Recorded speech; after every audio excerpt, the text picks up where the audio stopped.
Hey everybody, welcome to a little tutorial breakdown we wanted to provide here for you regarding our SimLabs product here at RotoGrinders, which we have rolled out for PGA. So we are kind of slowly rolling this out and refining it, and we've got it for a lot of the major sports now. And if you haven't checked it out before, then this is a good video for you to watch. Even if you have checked it out before, maybe you're still curious on certain parts of the SimLabs tool. We're going to break it down here for you in a quick little video.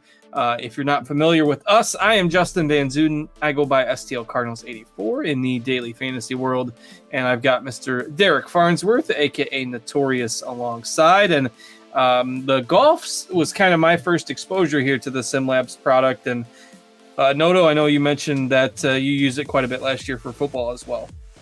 Yeah, I use it a lot for football. I'm kind of a newbie when it comes to SimLabs for golf. So like many of the viewers of this video, I'm here for the ride. I'm here to learn. And yeah, excited to get into it. Perfect. So we'll obviously we won't delve into everything in this video. We're trying to make it a little simple for you, and kind of just a little bit of a high level overview with maybe a few tips and tricks in here as well. So you can access the SimLab tool from the SimLabs tab at the top of the RotoGrinders homepage, and you can see the different sports. So I clicked here on PGA DFS Sims to get to the SimLabs page for golf, and we are taping this on PGA Championship week. So this is a major tournament. It's got all the golfers in the field, basically all the top guys, and so just the simple, basically the tool itself, you can make it as simple or as detailed as you want it to. So for purposes of this video, I'm just going to say maybe we have it create 50 lineups. That'll be your first input. And then we have to provide some additional inputs to make the SimLabs tool work the best for us. So are you using it for a single entry contest? Obviously, I'm not if I'm building 50 lineups. A small field tournament or a large field tournament. For purposes of this build, we'll just say it's a large field tournament. And then you can set the results range to very low, low, medium, or high. Very low will give you a narrow distribution of players. It will go tightly based on the projections. High will give you a wider, basically cast a wider net in terms of the variance that the settings allow for. I tend to be a smaller player pool kind of person. Again, for purposes of this video, I'm going to set it at low, but you can toggle that however you like. I'm not going to do any of this right now, but you can lock players. So if I have a golfer that I want to include in every lineup, I can select that golfer. If I want to exclude players from all my lineups, I can exclude them before I build the lineup. So it's not like you have no control over what you want to get as your output. You do have the ability to lock or exclude players. We have simulated cash lines in here, which basically is, given the difficulty of the course, our SimLabs is obviously a simulation of the tournament. And so it gives you what the average cash line is going to be based on those simulations. For this week, it looks like it's going to be, 438 to 446 fantasy points on DraftKings. Some weeks, if you're playing a super easy course, that could be 600, 700. This week, the course should play pretty difficult for the PGA Championship. And so those cash lines are a little bit lower. And then on the far right here, we have what our projected ownership is versus what the optimal ownership should be based on the simulations. You can view this either in this like table format or in kind of our standard, what our most of the RotoGrinders tables would look like. I guess these are both tables, but one of them is a bar chart and one of them is just kind of your classic table. And so you can see like Tyrrell Hatton is the one golfer who's really popping in our projections this week for the PGA Championship. His projected ownership is 11%. His optimal ownership, based again on our simulations, is 32%.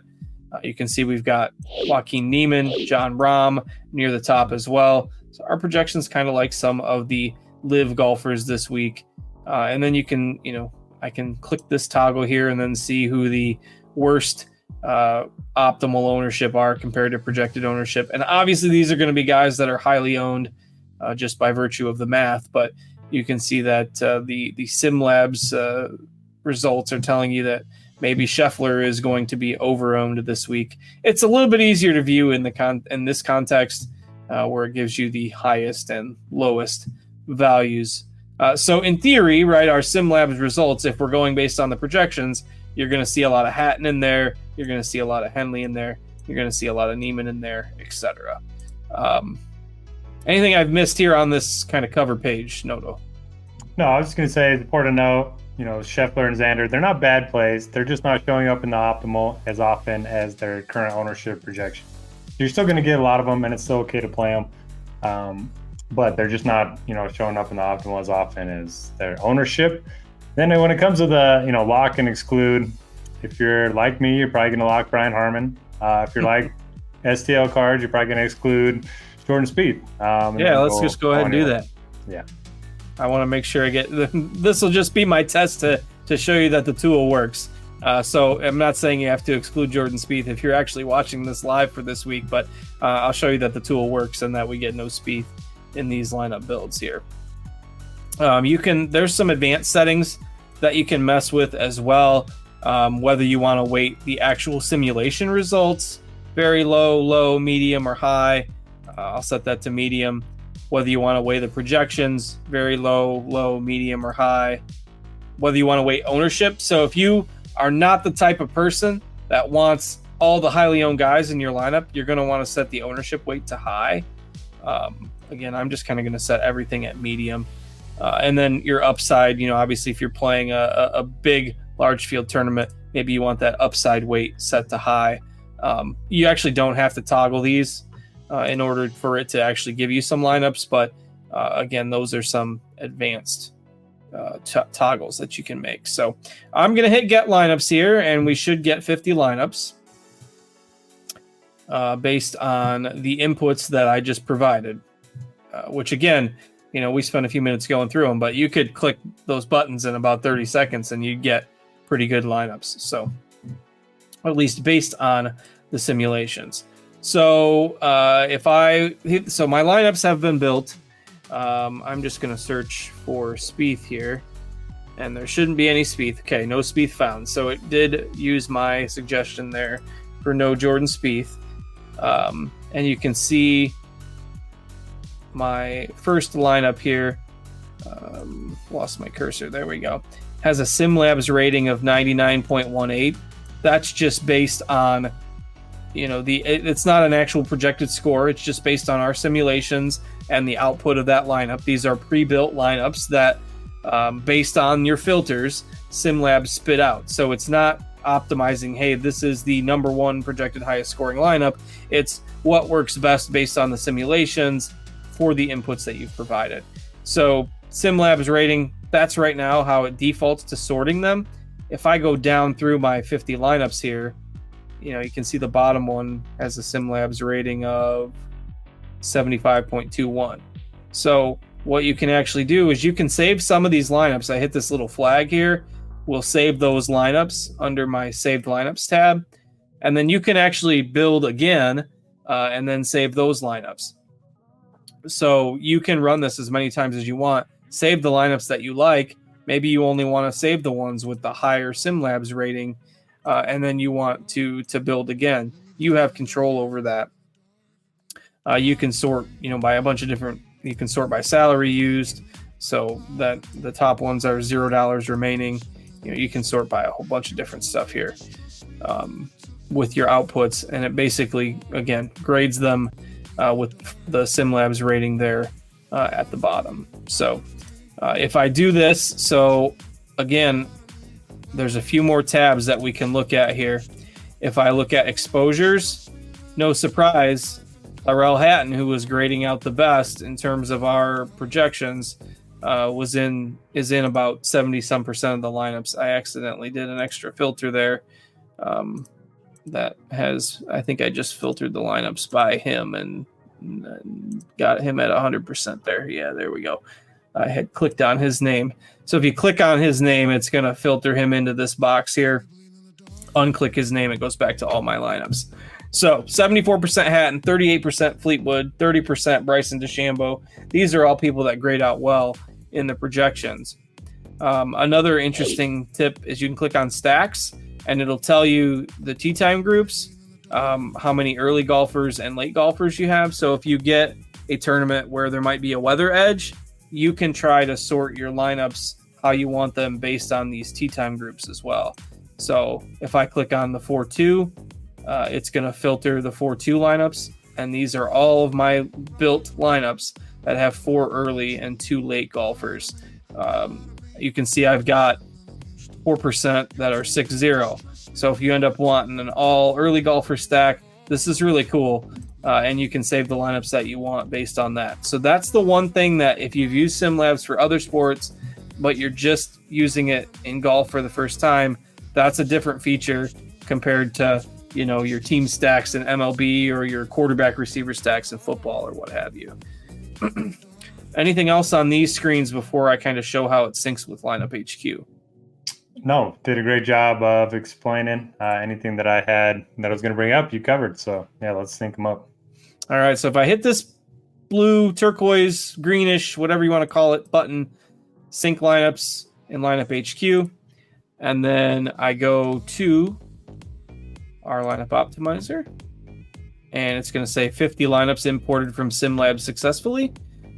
Remember how I saw 74% Terrell Hatton on that other screen? You can see that matches 74% Terrell Hatton on this screen. And then you can customize the lineups again from here, right? So if I say, okay, maybe I don't want 74% Terrell Hatton, and so I'm going to swap him out in Lineup HQ. And on this lineup, I'm going to switch that to Tony Finau. Now I've only got 72% Terrell Hatton. So these lineups are still, you can see it's imported from SimLabs at 7:40 p.m. That's what this signifies here. But you can still customize these lineups like you normally would as you're building them in Lineup HQ. And it shows you the fantasy point projections here from our RotoGrinders projections. So it's two different tools, SimLabs and Lineup HQ, but they do kind of work in tandem. You take your SimLabs results and then put them into our optimizer or build them out however you want once you sync them over to Lineup HQ, or go back to SimLabs and run it again and sync them up again. So a lot of different ways you can you can do this. We've got other tools obviously that show you kind of how to use Lineup HQ. If you're new to that, we don't want to put that in this video. This was kind of just meant to show how it syncs up with SimLabs. So that's a brief overview, I think, of the tool. Noto, anything else to that we've missed here? No, I think my favorite part is that, you can star all your favorite lineups, and then you can go over to the exposures and see what you have. And then you can play with the filters again, start some more lineups, do all that fun stuff. And then, I love that you can pull them into Lineup HQ now, because I like to mess with some of those filters as well.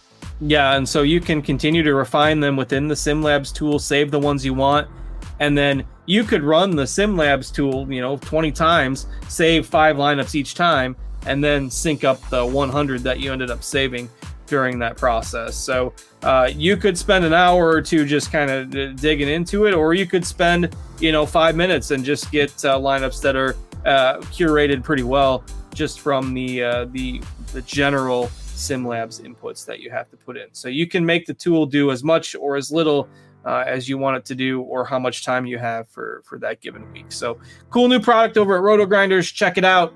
We're going to go ahead and wrap up this video now. Thanks to Derek for joining me, and I'm Justin. And if you have any questions, check out our golf PGA Discord channel, rotogrinders.com/Discord. We also have a SimLabs channel in there. So if you're running into any trouble, you can reach out probably on that SimLabs channel would be the best spot to get yourself some help. So thanks for checking out this video, everybody. Leave us a thumbs up if you like it, and we'll catch you all later. Thanks, everyone.